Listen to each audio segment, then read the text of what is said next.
안녕하세요. 볼만찬 기자들입니다. 자, 기적, 미라클. 이 단어 외에는 설명할 수 없는 진짜 22라운드였습니다.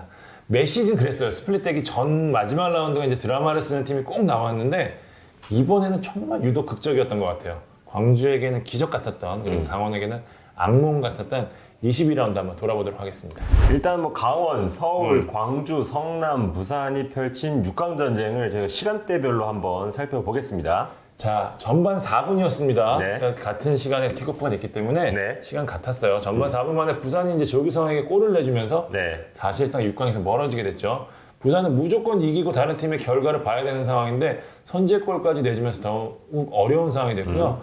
8분 뒤인 전반 12분 광주가 펠리페의 골로 앞서 나갑니다. 갑자기 6위로. 네. 광주와 강원, 서울이 승점 25인데 다득점에서 광주가 27골, 강원이 26골이 돼서 6위로 뛰어오릅니다. 전반 36분이었죠. 부산이 이제 구스타보에게 추가골을 내주면서 거의 0대2가 됐으니까 사실상 탈락이 확정되는 상황이었습니다. 진짜 드라마는 후반전에 이제 그렇습니다. 쓰여지게 되는데요. 네. 후반 7분 강원에서 이제 민상기 자책골로 강원이 1대0으로 앞서 나갑니다. 이때 강원이 승점 27점으로 6위, 다시 6위를 탈환하고요. 광주가 승점 25점, 그리고 27골로 7위, 그 대구와 0대0 상황이던 서울이 승점 25점, 19골로 8위. 예, 그런데 그 광주가 후반 29분에 두 연속 추가골 넣었죠, 역습상황에서. 그래서 2대0 리드를 잡습니다. 그래서 이 경기는 아마 광주가 잡을 것이다라는 분위기가 만들어졌고, 네. 그래도 강원이 여전히 1대0으로 앞서 나가면서 강원이 올라갈 것 같았지만 수원이 갑자기 힘을 내기 시작합니다. 맞아요. 네. 예, 세트피스 상황에서 고승범이 일단 동점골을 넣었고요.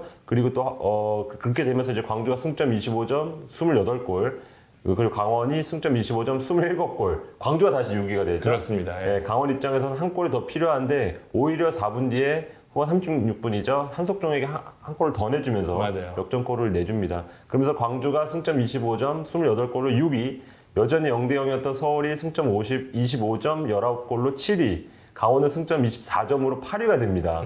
예, 경기가 이대로 그냥 끝나면서 광주가 극적인 파이널 A행을 이뤄냅니다. 와, 이게 저희가 다시 한번 아우, 말도 안 나와. 예. 되돌아보더라도 진짜 저대로 서울이 넣었으면 또 서울이 올라가는 거였는데 그렇죠. 또 안 됐고 네. 광주는 여러모로 굉장히 어려운 상황이었음에도 불구하고 네. 강원이 지고 서울이 비겨주면서 네. 올라가게 되는, 정말 이게 저희가 시나리오 썼을 때 사실 서울 아니면 강원 아니면 서울이라고 봤었잖아요. 그쵸. 근데 광주가 정말 기적 같은 파이널 A행을 이뤄냈고요. 네. 경기별로 좀 보겠습니다. 일단 드라마가 쓰였던 성남 광주전부터 가도록 하겠습니다. 네, 광주가 6강 경쟁팀 중에서 가장 이른 때인 12분 만에 선제골을 넣었다고 말씀드렸는데 약간 우당탕탕 골이었어요. 근데 펠리페 발에 맞고 상대 수비 맞고 다시 펠리페 발에 맞으면서 득점이 됐는데 이거보다 그 이전 장면에서 탱크처럼 밀고 들어가는 이마로 치고 가슴으로 치고 맞아, 뭐 맞아. 다리로 치고 이런 장면에서 펠리페였기 때문에 그 우당탕탕 골도 나왔다고 이렇게 할 수 있고요. 전체적으로 보면 성남이 좀 주도한 경기였습니다. 슈팅 수도 22개, 유효 슈팅 15개였어요. 근데도 이제 한 골도 못 터뜨렸다는 것 자체가 이 성남 역시도 조금 뭔가 이 승점 3점이 급했기 때문에 좀 조급했던 게 아닐까. 슈팅이 조금씩 빗나가고, 그리고 상대 수비수, 그리고 상대 골키퍼에 막히는 장면이 많이 나왔고요. 반면에 광주는 차분하게 내려서서 역습 좀 노렸어요. 근데 그게 제대로 먹혔죠. 후반에 들어서 열심히 몰아치던 성남이 지쳤을 타이밍에 중반에 두 연속을 투입하면서 공격적인 에너지를 좀 싣고 그 두 연속의 역습 상황에서 치고 달리면서 그 마무리는 약간 그 세르의 아구에로와 비슷했습니다. 달려난 골키퍼 키를 넘기는 칩샷으로. 이 선수가 팬들 사이에서는 두 개로 불린다 그래요. 박진성 감독 처음 부임하자마자 가장 기대를 걸었던 선수인데 포텐이 안 터지다가 최근 들어서 그래도 이 선수가 재능이 있구나, 이런 모습을 보여주고 있습니다. 근데 이 장면 전에도 이제 펠리페를 임승겸 선수가 많이 막았는데 하이라이트 보세요. 임승겸이 넘어지거나 벅차는 게 너무 많이 나와요. 그러니까 진짜 벽을 한번 느꼈겠다. 그래서 이미 수비수들은 다리가 풀린 상태에서 역습을 쫓아가지 못했고, 마지막까지 역습 쫓아왔던 건 오히려 나상호였습니다. 네, 그 정도로 수비수들, 미드필더들이 체력이 떨어진 상태에서 패할 수밖에 없는 그런 경기였다. 그리고 경기가 그대로 이제 2대0 끝나면서, 근데 광주도 사실 몰랐던 것 같아요. 그러니까 환호가 늦게 나왔어요. 늦게 나왔죠. 네. 그리고 박진호 감독도 인터뷰할 때 뭐 말을 되게 어버버하면서 진출치 했다고 방금 들었다고. 그러면서도 이제 좀 얘기가 진행되다 보니까 울컥 하더라고요. 그런 것 같았어요. 예. 이거 초반에 3연패하고 막 지금 광주 전용구장도 늦게 개장하고 선수들 다치고 이런 생각 막 떠올랐나 봐요. 그렇죠. 그래서 극적으로 그 사상 최초잖아요. 구단 최초로 올 시즌이 창단 10주년인데 10주년에 맞춰서 6강에 올라갔던 것 자체가 굉장히 기뻐하더라고요. 반면에 성남은 조금 아쉽게 6강 진입에 실패를 했습니다. 강원으로 한번 가보겠습니다. 강원이 수원에 아깝게 패배를 했습니다. 올 시즌 강원의 아쉬움이 이 한 판에 다 응축이 됐다고 보시면 될 것 같아요. 네. 경기를 지배했지만 지난 시즌만큼의 패스 플레이가 잘 안 되면서 좀 어려운 경기 했고요. 중원에서 안정된 플레이가 확실히 안 나오다 보니까 역습을 허용하는 횟수가 늘었고 가뜩이나 또 라인을 올리는 축구잖아요. 그러니까 또 서비가 또 부담을 받을 수밖에 없는 상황이 계속됐고 이게 올 시즌 내내 그랬어요, 사실.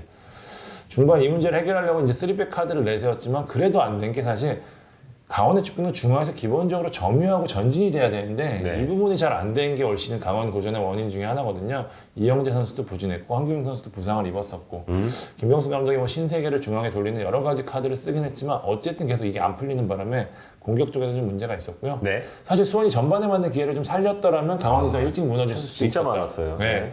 전반이 0대0으로 끝난 게 오히려 강원 입장에서는 다행일 수도 있었는데 어쨌든 반대쪽 광주가 앞서가면 이대로 파이널 A행이 실패하니까 후반에 이제 강원이 후반에 공세 수위를 좀 올립니다. 네. 다시 허리싸움에서 좀 우위를 점으면서 후반 7분 김지현의 헤더 최종적으로는 민상기 자책골로 이제 수정이 됐는데 네. 리드를 잡았습니다. 근데 결국 또 수비가 발목을 잡아요. 강원이 이제 올 시즌 임치민까지 내려오면서 수비에 신경을 썼는데 지켜줘야 하는 상황에서 세트피스 두 방에 무너집니다. 물론 염기훈의 킥이 굉장히 날카로운 것도 있었고요.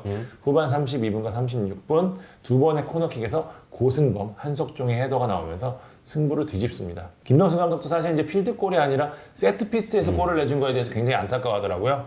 다급한 이제 강원이 총공세에 나섰는데 오히려 좀 흥분하는 모습 보이면서 이영재 선수도 그랬고요. 뭐 이러면서 득점을 실패하고 말고요. 결국에는 강원이 지난 시즌 강원의 가능성을 보였던 병수볼이 올 시즌 폭발할 거라는 기대와 달리 파이널 A행에 실패하고 맙니다. 당장 좀 후폭풍을 피하기 어렵게 됐는데 뭐 여러 인사들의 거친 문제들도 벌써 나오고 있고요. 네. 강원이 좀 어떻게 지금 바뀔지 저희가 좀 계속해서 지켜보도록 하겠습니다. 수원은 박건하 감독 체제로 첫 승 거뒀는데요. 분위기 반전을 위한 동력을 좀 마련했고 박건하 감독 경기 얘기한 대로 경기력이 조금씩 좋아지고 있어요. 무엇보다 이제 멀티골 넣었다는 점. 그리고 역전승이었다는 점이 수원 입장에서는 굉장히 고무적이지 않을까 싶습니다. 끝나고 나서 말했죠. 본인이 이제 원포인트 레슨을 좀 했다. 체력을 어떻게 아끼는지, 네, 역습이 어떻게 쏟는지 이런 게 잘 먹혀드는 그런 경기였던 것 같습니다. 다음 경기 서울, 대구. 서울이 이겼으면 올라가는 건데 그러니까요. 골대에 조금 아쉽게 막힌 감이 있습니다. 딱 한 골만 터졌으면 끝나는 거였는데 네. 그 한 골이 안 터졌어요. 그러니까 김호영 대행이 이날 믿고 쓰는 정한민, 한승규, 조영욱 이 라인을 냈고 최전방에는 윤주태가 아닌 박주영 카드를 꺼냈거든요. 네. 내용만 넣고 보면 이제 김대행 입장에서 신의 한 수가 될 수 있었던 게 박주영이 슈팅을 두 번이나 골대에 때렸어요. 전반 20분 프리킥 진짜 멋있었잖아요. 진짜, 네. 골대 맞았고 후반 18분 슈팅마저 이제 골대를 강타하는데 이게 들어갔으면 진짜 신의 한 수가 되는 거였는데 너무 안타까웠을 것 같고요. 윤주태 이제 이승재까지 투입하면서 총공세에 나서지만 결국 득점을 실패하면서 파이널 B 추락을 막지 못했습니다. 사실 이제 초반 부진을 생각하면은 사실 서울 입장에서 여기까지 온 것만으로도 좀 만족할 수도 그렇죠. 있을 텐데 네. 어쨌든 근데 못 올라갔으니까 서울이 이제 김대행 체제 이후 9경기에서 4승 3무 2패를 거뒀더라고요. 지난 인천전 패배가 두고두고 아쉬울 것 같습니다. 어쨌든 서울은 이 김호영 대의 체제 이후로 반전을 하는데 성공했고 그래도 강등권과는 격차가 조금 있으니까요. 스플릿톤에 조금 여유 있는 운영을 하면서 차기 감독을 찾지 않을까 싶습니다.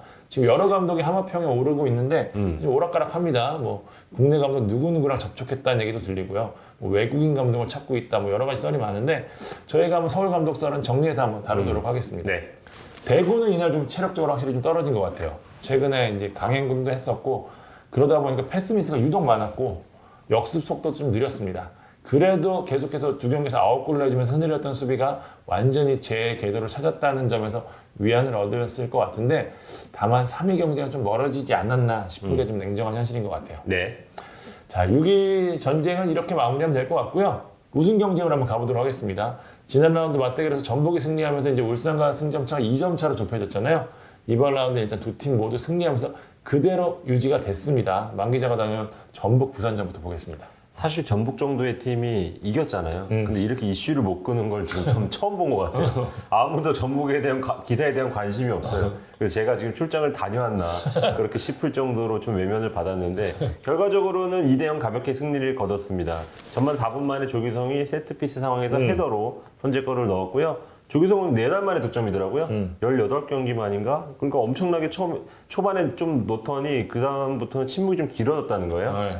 예, 그리고 조규성이 이날로 인해서 좀 마음고생을 좀 털었고 감독도 정말 노력하는 선수다. 그러면서 앞으로도 좀 믿고 뭐 맡기겠다. 이렇게 좀 박수를 보냈습니다.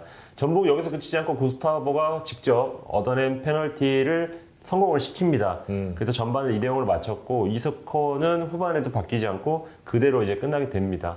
이제 구단 관계자와 뭐 경기 후 선수, 감독 인터뷰를 좀 정합하면 지난 라운드에서 울산을 잡은 게 선수단 분위기에 굉장히 긍정적 영향을 미친 것 같아요. 그렇겠죠. 네. 네, 왜냐면 그날 5점 차였고 졌으면 8점 차잖아요. 8점 차면 올해 힘들겠다. FA컵 집중하자라는 분위기가 됐을 텐데 잡으면서 다시 2점이 됐어요. 그러면서 지난 시즌에 1점을 뒤집은 그런 기억이 좀 떠올랐어인지 이날도 초반부터 엄청나게 집중을 하더라고요. 사실 이게 4날 간격의 빡빡한 일정이면 아무리 전북이라도 지치잖아요. 그렇죠. 근데도 이제 베스트 멤버를 다 내세웠는데 이 선수들이 90분에도 파울을 할 정도로 강한 압박에 의한 파울을 할 정도로 이기려고 하는 그런 투지가 느껴졌습니다. 능력도 능력인데 네. 좋은 선수들의 특징이라고 하면 그건 것 같아요. 마지막까지 최선을 다하는. 그러니까요. 한기원 선수도 진짜 다리가 쥐날 정도로 거의 그렇게 뛰었던 것 같고 그리고 이제 구스타보 같은 경우는 후반 초반에 빼면서 FA컵도 좀 대비하는 그런 체력도 좀 안배를 했습니다. 수원 때문에 그리고 인천 때문에 제가 놓치고 있었는데 좀 부산을 보면서 좀 걱정이 됐다. 경기력이 안 좋아요. 이게 지금 최근 5경기에서 승점을 단 2점밖에 따지 못했어요. 그리고 최하위인 인천과의 승점차가 3점으로 이미 좁혀진 상태에서 파이널 라운드 돌입을 하는데 말씀하신 대로 경기력이 너무 좋지가 않아요. 선수들이 뭔가 목표 의식이 보이지 않는다 그래야 될까? 그냥 공은 측면에서 돌려도 측면에서 뭔가를 만들려고 하는데 마무리가 되지 않고 그리고 어제 같은 경우 그 경기에서도 박종호랑 김승준을 전반에 뺐단 말이에요. 전반 하프타임에. 그러니까 이것도 라커룸 분위기에 굉장히 큰 영향을 미칠 수 있겠다. 뭐 부상이 있었을 수도 있겠지만 그런 선수들을 그 어떤 베테랑 선수들을 갑자기 너무 쉽게 빼고 나온 선수들이 제 역할을 하지 못하고 이장엽도 다시 다쳤고 허리를 여러모로 지금 좋지 않은 분위기에서 지금 파이널 들어가는 만큼 부산도 지금 특단 대책이 없으면은 위험할 수도 있다. 그 생각이 들었습니다. 다음에 이제 울산 대 인천전. 울산이 한숨을 돌렸습니다. 주니어의 한 방으로 이겼습니다. 진짜 맞아요. 일단 김동현 감독도 이겼다는 게 중요하다고 했는데 결과가 중요한 경기였어요. 일단 이번 경기까지 못 잡았으면 심리적 부담감이 클 수밖에 없었고 게다가 이날 이청용까지 경미한 부상으로 빠진 상황이었는데 어쨌든 이겼습니다. 다시 한번 말씀드리지만 어쨌든이란 말이 포인트예요. 이 중에 최근 울산의 경기력이 좋지 않아요. 1승 2무 1패. 이날도 인천에 고전하는 모습이었습니다. 울산이 이제 어떻게 하냐면 허리에서 압도적인 플레이를 하면서 다양한 루트로 이제 최전방에 볼을 전해주는 게 장점인데 최근에 이 플레이가 좀 잘 안 되는 느낌이 좀 있고요. 시즌 초반에 상주전만 기억해도 그렇죠. 정말 완벽하다. 우리 이런 축구를 보나 우리나라에서 이런 생각이 들었었는데 최근에 그런 경향이 좀 안 나오고 있는 건 맞는 것 같아요. 이날도 유효 슈팅이 보니까 4번밖에 안 되더라고요. 게다가 주니어 쪽에 너무 쏠리고 있는데 울산 최근 4경기에서 4골인데 한 골이 자책골이고 3골이 주니어입니다. 나머지 선수들이 못 넣네. 이날도 주니어가 진짜 한 번에 찾아온 찬스, 진짜. 저는 이게 환상적인 피니시라고 보는데 딱 거기밖에 없는 가게였는데 거기다 찼어요. 출근 도장을 찍으면서 결승골 24호 골 뽑았고요. 주니어도 주니어인데 울산은 조현우 칭찬을 좀 해야 될 것 같아요. 그렇죠. 와, 이날도 아길라르 그 터닝슛도 그렇고 환상 세이브로 확실하게 뒤를 지켜주고 있습니다. 지난 시즌 이제 울산이 김승규 악몽이 좀 있었기 때문에 조현우의 존재는 진짜 든든할 것 같아요.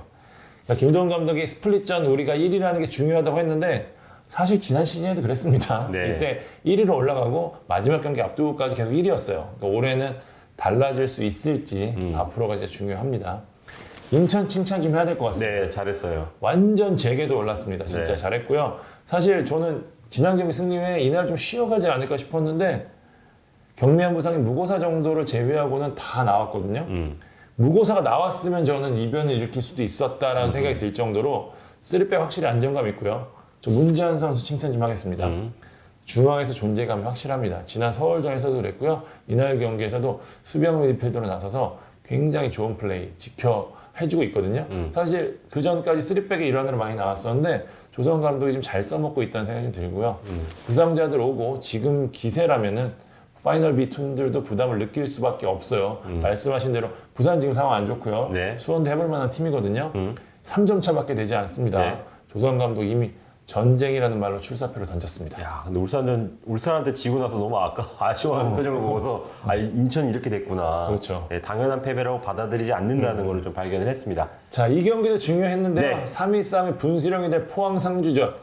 대단히 재밌는 경기로 진행이 됐습니다. 네, 저희 후배죠. 김가을 기자가 가서 굉장히 고생했어요. 4대3 이런 거 진짜 되게 힘들어요.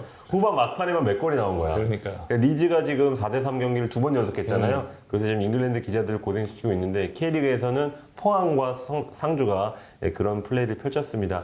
결론적으로 이제 승리한 팀은 포항. 그래서 이번 승리로 3위를 탈환을 한 상태로 이제 파이널 라운드 진입하는데요. 내용을 보면 상주가 승점을 챙겼어도 무방한 경기였습니다.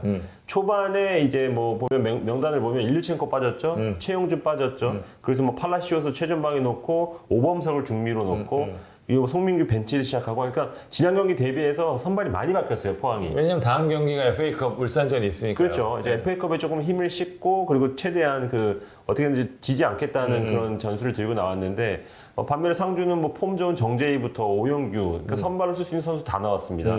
근데 초반에서 그만큼 또 상주가 좀 몰아붙여요. 하지만 이게 골키퍼 선방 그리고 슈팅이 좀 빗나가면서 다행히도 좀 실점을 안 하는데 반면에 이제 포항이 단 한 번의 찬스에서 그 선제골 넣었습니다. 이 슛 좋았어요. 네, 27분이죠. 아크 정면에서 팔루세비치가 왼발로 왼쪽 골문 구석에 꽂아 넣거든요. 공이 밖에 나갔다 다시 들어오는. 그러니까요. 그리고 UFO 슛으로 득점을 하고 이창근이 아예 몸도 못 날렸어요. 그만큼 날카로웠다. 그리고 4분 뒤에는 상주가 이제 위험 지역에서 좀 엉성하게 볼을 좀 다루는 상황에서 팔루세비치가 한 골을 더 추가를 합니다. 근데 여기서 이제 포항이 전민강이 그 오영규 문제침투 막는 과정에서 퇴장을 당하잖아요. 그러면서 갑자기 또 흐름이 넘어가요. 그렇죠. 그래서 상주가 열심히 추격을 해서 후반에 연속골을 넣으면서 또 따라잡고 근데 포항이 또 송민규를 투입하면서 송민규가 나오자마자 3분 만에 헤딩골로 또 반전을 하고 근데 여기 김민혁이 또 헤더로 또 다시 동점을 넣고 이대로 끝나거나 아니면 상주가 체력이 좀 있는 것 같은 상주가 좀 몰아붙일 줄 알았더니 후반 추가 시간 6분이 지났을 때였어요. 이승모가 중원에서 빼앗은 공을 팔루세비치가 마무리를 하면서 헤트트릭을 기록했고 본인은 K리그 첫 헤트트릭을 기록했고 팀은 4대3으로 승리를 했습니다. 포항은 상주와의 승점이 38점으로 똑같은데 다득점에서 앞서면서 3위를 탈환했고요. 지금 아시아 챔피언스리그 티켓과 FA컵 우승 2마리 토끼를 사냥하고 있는데 이날 경기가 굉장히 좀 긍정적인 영향을 미쳤을 것 같습니다. 김기동 감독도 기분이 좋았는지 우리는 고비에서 강했다, 기천에서 네. 강했다는 이야기했는데 네. 실제로 그래요. 포항이 지금 계속해서 무너질 듯한 상황이 좀 몇 번 있었는데 그럴 때마다 고비를 굉장히 잘 넘기면서 네. 지금까지 올라왔다 이렇게 좀 설명드리도록 하겠습니다. 그러니까 서울이나 수원이나 강원 멤버를 보면 포항이 저는 절대로 앞선다고 생각하지 않는데 지금 승점 차나 경기력이나 이렇게 위기 상황에서 이겨내는 거 보면 김기동 감독이 확실히 뭔가 있다. 네, 작년에 그 고춧가루 뿌린 게 우연이 아니다라는 생각이 드네요. 자, 저희가 숨가쁘게 22라운드 리뷰해봤습니다. 네. 이제 진짜 순위 나머지 5경기에서 결정이 납니다. 네. 이 경기들도 저희가 매주 프리뷰하도록 하겠습니다. 네, 지금까지 볼만치 않은 기자들이었습니다. 감사합니다.